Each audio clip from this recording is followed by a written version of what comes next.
कृष्ण हरी. अभंग ज्ञानेश्वरी अध्याय 13 भाग 2. गेल्या भागामध्ये आपण पाहिलं की ऐच्छिक वापशामध्ये काम इंद्रिय करतात आणि मग असं जर त्यांनी काम करायला सुरुवात केली, जर अन्यायाचं बी पेरायला सुरुवात केलं तर त्याचं फळ काय येईल, त्याचं पीक कसलं येणार, तर त्याचं उत्तर अगदी सोपं आहे, पापाचं पीक येणार आणि त्यातून मग जन्माचं पीक येणार. कारण का, जी कर्म आपण करतो त्या कर्माचं योग्य अयोग्य जे काही तुमच्या पदरात जे माप पडणार आहे पाप पुण्याचं, त्यानुसार तुम्हाला पुढचा जन्म येणार आहे आणि कर्म केल्यामुळे तो जन्म येणारच आहे. त्याच्यामुळे आधी अयोग्य ठिकाणी बी पेरलं, अयोग्य कर्माचं बी पेरलं तर त्याचं फळ आहे पाप आणि त्या पापाचं पुढचं फळ आहे ते म्हणजे जन्म. त्यामुळे हे जन्म मरणाचं चक्र ह्या कर्मामुळे सातत्यानं चालूच राहतं. त्यामुळे हे चक्र आपण चालू ठेवायचं का त्याचा योग्य तो विचार करून ते कधीतरी थांबवायचं, हा विचार करायला हवा. आता कर्तव्याच्या वाफ्यामध्ये जर सदाचाराचं बी पेरलं तर पुण्य येतं, अर्थात पुण्य आलं म्हणजे जन्म संपत नाहीत. कारण पाप आलं तर काही भोगावं लागतं आणि पुण्य आलं तर काही उपभोगावं लागतं असं आपल्याकडे सांगितलेलं आहे. त्यामुळे पाप काय किंवा पुण्य काय हे दोन्ही पुन्हा जन्मांना प्रेरकच ठरतात. हे जन्माचं चक्र कसं थांबवायचं याचा वेगळ्या अध्यायांमध्ये विचार केलेला आहे, त्याच्यावर आत्ता इथं फार बोललं गेलेलं नाही. पण थोडक्यात सांगायचं तर असं ह्या शेताचं रूपक काहींनी म्हटलेलं आहे. तर काही जणं मात्र या बाबतीत असं म्हणतात, देह क्षेत्राचे ह्या सर्व आम्हा ठावे, विचारा आघवे आम्हासीच. अहो जीव हा तो वाट सरू, येथे वस्ती करी वाटे जाता जाता, आणि प्राण तोही बलुत्या म्हणून करी संरक्षण शेताचे ह्या. त्यांनी म्हटलं की अहो मुळामध्ये हे जे शेत आहे ना, तर हा जीव हा त्याचा मालक असू शकत नाही. का मालक असू शकत नाही? कारण तो मुळातच जो जीव आहे तो उपरा आहे. तो काही वेळासाठीच इथे येतो, काही वेळाचा वाटसरू आहे आणि प्राणही जो कष्ट करतो ना ते बलुतेदार म्हणूनच करतात. मग शेत नक्की कुणाचं? म्हणजे अजूनही उत्तर मिळालेलंच नाही आहे शेत कुणाचं. काही म्हटलं शेत म्हणजे देह, काहींनी म्हटलं शेत म्हणजे जीव, पण हे म्हणतात अहो शेत म्हणजे जीव कसं असेल, कारण जीव हा उपरा आहे आणि तो काही वेळासाठीच राहणार आहे. मग त्याचा नक्की स्वामी कोण आहे शेताचा? असं अजूनही उत्तर मिळत नाही. मग हे शेत कोणाचं? सांख्य सांगतात की हे शेत म्हणजे प्रकृतीचं, म्हणजे प्रकृती ही त्या क्षेत्राची स्वामिनी आहे. तिये प्रकृतीचे क्षेत्र हे वतन, तीचं मालकीण जाणा येथे. कसावं या शेत सर्व ही तो संच, असे घरचाच हिच्यापाशी. त्यांनी म्हटलं आहे की ही जी प्रकृती आहे ना, अष्टधा प्रकृती आहे. म्हणजे 5 महाभूतं आहेत. आपल्याकडे गीतेमध्ये श्लोक आहे त्याचा. 5 महाभूतं आहेत. मन आहे, बुद्धी आहे आणि अहंकार आहे. भूमिरापो नलो वायू खम मनो बुद्धिरेवच, अहंकार इति यम्मे भिन्ना प्रकृती अष्टधा. ही जी 8 प्रकारची प्रकृती आहे किंवा 8 गोष्टी एकत्र येऊन जी प्रकृती तयार होते, ही जी प्रकृती आहे ही ह्या शेताची मालकीण आहे असं सांख्यांचं म्हणणं आहे. आणि हिला कशण्यासाठी वगैरे बाहेरनं कोणी बोलवावंच लागत नाही. का? कारण हिचाच परिवार एवढा मोठा आहे की तिला बाहेरनं लोक बोलवावी लागत नाहीत. हे शेत कसायला लागणारे सत्व रज तम हे जे 3 गुण आहेत ती हिचीच मुलं आहेत. प्रत्येक माणसामध्ये सत्व रज तम हे 3 गुण असतातच असतात आणि आपलं संपूर्ण जीवन ह्या 3 गुणांवरती अवलंबून असतं. या प्रत्येक गुणाचा मार्ग म्हणण्यापेक्षा ह्या प्रत्येक गुणाचं कार्य वेगळं आहे. त्याचं प्रतिबिंब जे पडतं ते वेगवेगळ्या पद्धतीने पडतं, परंतु प्रत्येक माणसामध्ये ह्या 3 गुणांचा भाग असतोच असतो. म्हणून सांख्य असं म्हणतात की हे शेत कसायला लागणारे जे 3 जण आहेत सत्व रजतम, हे तिला बाहेरनं बोलवावं लागत नाही, कारण हे प्रकृतीची मुलंच आहेत आणि ते स्वतःच मग ते शेत नांगरायला घेतात. मग रजोगुणानं पेरणी करायची, सत्वगुणानं राखण करायची आणि तमानं कापणी करायची. रजोगुणानंच पेरणी का करायची, सत्वगुणानं पेरणी का करायची नाही? याचं कारण असं आहे की रजोगुण हा इच्छेचा गुण आहे. म्हणजे जे म्हणून माणसाला वाटतं की मला हे हवं, मला ते हवं, मला हेही हवं, पण मला ते नको, मला हे चालेल, ते हवं, हे जे हवं हवं हवं हवं वाटणं आहे, हा हे रजोगुण. आणि म्हणून पीक यायला हवं असेल तर आधी रजोगुणांनी पेरणी करावी लागते, रजोगुणाला वाटावं लागतं आणि म्हणून रजोगुणाने पेरणी करायची, सत्वगुणानं त्याची राखण करायची आणि तमोगुणानं त्याची कापणी करायची. म्हणजे मिळणारं सगळं फळ हे तमोगुणानं संपवून टाकायचं. मग ह्या खळ्यावरती काळरूप बैलाकडून ते सगळं मळून घ्यायचं. कारण हे जन्म झाल्यापासनं हे सगळं होईपर्यंत तो काळ चालूच राहिलेला आहे पुढे आणि त्याच्यामुळे त्या काळाचं चक्र फिरतंच आहे. तसे बैल त्या चक्राला फिरत असतात आणि त्यांच्याकडनं जेव्हा मळणी होते तशी काळरूप बैलाकडनं ह्या सगळ्या गोष्टीची, तुमच्या आलेल्या पिकाची मळणी करून घ्यायची. तोपर्यंत म्हातारपण येतं. हा एक भाग झाला, म्हणजे हा सांख्यांचा विचार झाला. काही जण म्हणतात की तुमचं हे जे प्रकृती पुरुषाचं ज्ञान आहे हे अगदी कालपर्वाचं ज्ञान आहे. सनातन विचार काय सांगतोय तर तो विचार आहे परब्रह्माचा. आणि परब्रह्माचा विचार करताना प्रकृतीचा आठव तरी येतो का? नाही येत. मग काय म्हटलं आहे त्यांनी की हे जे ब्रह्म आहे हे सगळं आकाराला यावं असा त्याचा संकल्प होता. तो त्याच्या घरी झोपला होता. पण जेव्हा हा संकल्प जागा झाला त्या क्षणी त्याला इच्छा करताना सारं त्रिभुवन कामासाठी लाभलं. थोडंसं विचार करूया इथे, थोडा वेगळा मार्गानं विचार करूया की अमृतानुभवामध्ये अशी कल्पना केलेली आहे की जो मूळ शिव आहे तो एकटा होता आणि त्याला असं वाटलं की आपण हे सगळं निर्माण करूया, एकटं कशाला राहायचं. एकोहम बहुश्याम प्रजाहेयम, मी एकटाच असलो तरी मी बरंच काही निर्माण करीन. आणि म्हणून या संकल्पातनं विश्व निर्माण झालेलं आहे. अमृतानुभवामध्ये मग त्याला शिवानी दुसरी आपल्यासारखीच दिसणारी स्त्री प्रतिमा तयार केली असा एक विचार येतो. परंतु काही जणांनी जसा विचार केला आहे, जसं आत्ता आपण ज्या मुद्द्यावरती बोलतो आहे की काही जणांचं म्हणणं असं आहे की ते जे परमतत्व आहे त्यांनी केवळ संकल्प केला. काय संकल्प केला की हे सगळं निर्माण व्हावं. म्हणजे बायबलमध्ये सुद्धा असा एक उल्लेख येतो की let there be light and there was light, की नुसता संकल्प केला की तिथे प्रकाश व्हावा आणि तिथे प्रकाश झाला. हे मी फक्त उदाहरण म्हणून दिलं आहे की पटकन समजण्यासाठी म्हणून यांनी संकल्प केला आणि त्या संकल्पानं खऱ्या अर्थानं हे त्रिभुवन जन्माला आलं आणि त्रिभुवन त्याला लाभलं काम करण्यासाठी म्हणून.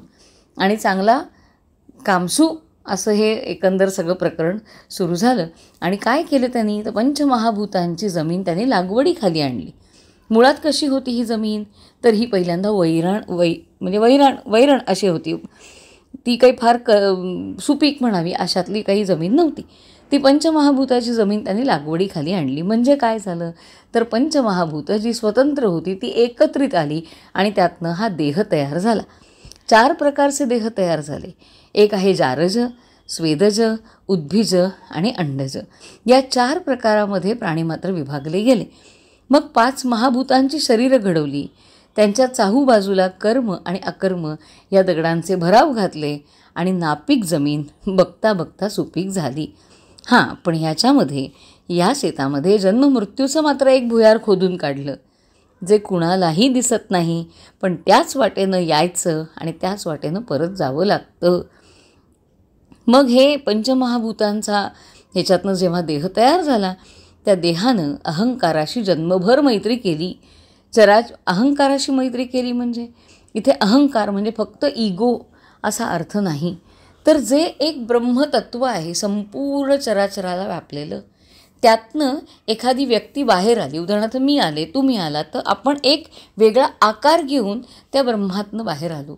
आणि म्हणताना आपण काय म्हणतो, मी बाहेर आलो, म्हणून तो अहमचा आकार येतो, म्हणून तो अहंकार आहे. इथे अहंकार म्हणजे फक्त इगो अशा अर्थानं त्याचं आलेलं नाही आहे. तर अहंकार म्हणजे त्या मूळ ब्रह्मातनं एक वेगळा आकार जन्माला येणं आणि त्या ह्याच्यामध्ये मी आहे कोणीतरी असं वाटायला लागणं, त्याला अहंकार म्हटलं आहे. म्हणून देह जन्माला आला की देहाबरोबर अहंकारही जन्माला येतो. त्यामुळे हा सगळा पसारा कसला आहे तर हा सगळा पसारा आहे तो संकल्पाचा पसारा आहे. म्हणून संकल्प हे इथलं खरं सांगायचं तर मूळ आहे असं या ठिकाणी म्हटलेलं आहे. हे असं एकात एक अनेक जणांनी याच्याविषयी बोलणं सुरू केलेलं आहे. जन्मच सगळी चराचराची लागवड केली, संकल्पाचा सगळा पसारा वाढवला, म्हणून संकल्प हे इथलं मूळ आहे. अशी त्यांच्या मुखातून मतांची मोती बाहेर पडत होती. म्हणजे काय तर मुक्ताफळं बाहेर पडत होती. ह्याचा अर्थ प्रत्येकजण आपापली मतं मांडत होता. त्यावर आणि कोणी सरसावून उठलं आणि म्हणालं की केवढं तुमच्या बुद्धीचं कौतुक करावं. अहो, परतत्वाच्या घरी संकल्प झोपल्याची तुमची खरी कहाणी म्हणायची तर मग प्रकृतीवाद्यांचंच म्हणणं खरं नाही का. असू दे, आता दुसरा वृत्तांत ऐका. असं म्हणून आता दुसरं मत आपल्यासमोर प्रतिपादित केलं जाणार आहे. काय सांगितलं ह्या मतामध्ये की आकाशात मेघ कोण आणून मांडतं, तारामंडल कोण धरून ठेवतो, हे आकाश कुणी कधी पांघुरलं, वारा सतत प्रवास करतो तो कुणाच्या आज्ञेनं, शरीरावरचे केस कुणी पेरले, समुद्र पाण्यानं भरला तो कुणाच्या इच्छेमुळे, पावसाच्या धारा कोण वेगवेगळ्या करतो, हे सगळं कुणाला ठाऊक आहे काय. हे स्वभावतःच होतं, ही कुणाची वृत्ती नाही.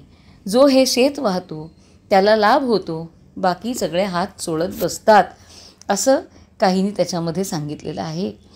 तैसे क्षेत्र झाले स्वभावे निर्माण, नवे हे वतन कोणाचेही, वाहेल जो ह्याते तयाते सफळ, होतसे निष्फळ आणि कांसी. असा एक विचार, म्हणजे ओवी क्रमांक 100 पर्यंत आपण आलो आहेत, असा एक विचार कोणी मांडला.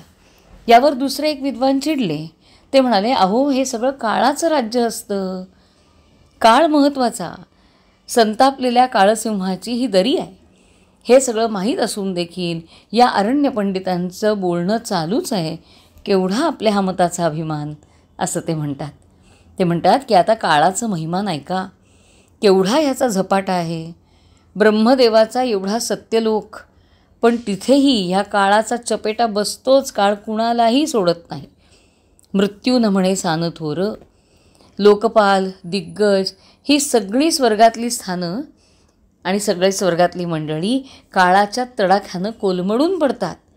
मग सामान्य जीवरूपी हरणांची काय गत होईल. याच्या धाकानं ती बिचारी जन्ममृत्यूच्या गर्तेमध्ये सारखी हिंडत असतात. केवळ हे या काळाचे पसरलेले तोंड, एवढा आकाररूपी हत्ती, पण काळाचा धड एक घासही होत नाही, म्हणून इथे काळाची सत्ता चालते, असं त्यांनी म्हटलेलं आहे. म्हणजे काहींनी सांगितलं की काळ हा सगळ्यात महत्त्वाचा आहे. कारण का तर काळ कोणालाही एक तर सोडत नाही आणि प्रत्येकाला ह्या काळाला सामोरं जावं लागतं. म्हणून ही काळाची क्षेत्रावरी सत्ता प्रमाण सर्वथा हाची बोल. या देहावरती खरी सत्ता कुणाची, जीवाची नाही. मग कुणाची सत्ता संकल्पामुळे घडतं का, ते एकाचं मत आहे. हे जे कोण आहेत ते म्हणतात की अजिबात नाही, काळ हाच या देहाचा खरा स्वामी आहे. अजूनही थोडक्यात सांगायचं तर वाद चालूच आहे. म्हणून आता कृष्ण म्हणतात, अर्जुना, या क्षेत्राविषयीचं असं नाना परींचे वाद चालूच राहिले. नैमिषारण्यामध्ये ऋषींनी याविषयी खरं तर खूप चिंतन केलं. पुराणांची नाना मतं जी सगळी निर्माण झाली ती सुद्धा क्षेत्र कोणाचं, शेताचा स्वामी कोण, यासाठीच. अरे, यासाठीच अनुष्टुभासारखे काव्यछंद रचले गेले. वेदांमधलं एवढं पवित्र बृहत्साम नावाचं सूत्र, पण त्यालासुद्धा याविषयी फारसं कळलं आहे असं म्हणता येत नाही. यासाठी किती कवींच्या किती काव्यरचना खर्ची पडल्या, खरं तर असंख्य. पण अजूनही कुणालाही नेमकं क्षेत्र म्हणजे काय आणि क्षेत्र जाणणारा म्हणजे काय हे उमगलेलं नाही. आणि जरी उमगलं असेल प्रत्येकाला, तरी दुसऱ्या माणसाचं काही वेगळंच मत असतं. त्या दोन मतांची अजिबात जुळणी होत नाही, हेच खरं आहे. आणि म्हणून भगवंत म्हणतात, असो, हे सगळं तुला वेगवेगळ्या लोकांची वेगवेगळी मतं मी सांगितली. का सांगितली? कारण प्रत्येकाचं पिंडे मतिर्भिन्न, प्रत्येकाचं मत ह्याच्यामध्ये वेगळं आहे. आता हे सगळं तुला क्षेत्र म्हणजे काय हे तुला आता मी साध्यंत सांगणार आहे. या क्षेत्रामधले घटक कुठले असतात ते सुद्धा आता तुला मी सगळं सांगणार आहे. हा जो पहिला भाग आहे हा अतिशय टेक्निकल स्वरूपाचा आहे. म्हणजे भारतीय विचारप्रणालींमध्ये, अध्यात्मांमध्ये वेगवेगळे मतप्रवाह आहेत आणि प्रत्येकाचं ह्या क्षेत्राविषयी आणि क्षेत्रज्ञाविषयी वेगळं मत आहे. आणि प्रत्येकजण आपली बाजू गेली किती वर्ष झाली, म्हणजे खरं तर किती युगं लोटली, पण प्रत्येकजण आपली बाजू हिरिरीनं मांडत असतं. आणि म्हणूनच अध्यात्म हे एक असं विद्यापीठ आहे की त्या अध्यात्मामध्ये प्रत्येकाचा अनुभव हा स्वतंत्र असतो. म्हणून कधीकधी तर गुरुचा अनुभव वेगळा, शिष्याचा अनुभवसुद्धा वेगळा, आणि म्हणून प्रत्येकाचा स्वतंत्र अनुभव असू शकतं, इतकं विस्तृत असं हे अध्यात्मशास्त्र आहे. आणि त्यासाठी मुळात अध्यात्मामध्ये शिरणाऱ्या मंडळींनी म्हणजे आपण थोडासा आपल्या मनाचा विशाल कोन करायला पाहिजे. दुसऱ्याचा अनुभव त्याच्यासाठी खरा असू शकतो, तो माझ्यासारखाच असला पाहिजे, हा अट्टाहास आपल्याला सोडून द्यायला हवा. हेच कुठेतरी या पहिल्या विवेचनातनं आपल्याला दिसतं. प्रत्येक माणसाचा वेगळा अनुभव असू शकतो आणि तो स्वतःचा अनुभव ठामपणे मांडू शकतो. हेच मला वाटतं ह्या चर्चेत सांगायचं आहे. फक्त याच्यामध्ये विचार क्षेत्र आणि क्षेत्रज्ञ एवढ्यापुरताच सीमित नाही आहे, तर प्रत्येकाचं मत वेगळं असतं, हे कुठेतरी अधोरेखित केलेलं आहे. तेव्हा नाना युक्तियुक्त प्रकांड पंडिती खर्च केली मती ह्याचीसाठी, परी एवढे हे अमुक्याचे साच नाही कळलेच ऐसे कोणा, आता ह्यावरी हे क्षेत्र असे जैसे साध्यंत गा तैसे सांगू तुझं.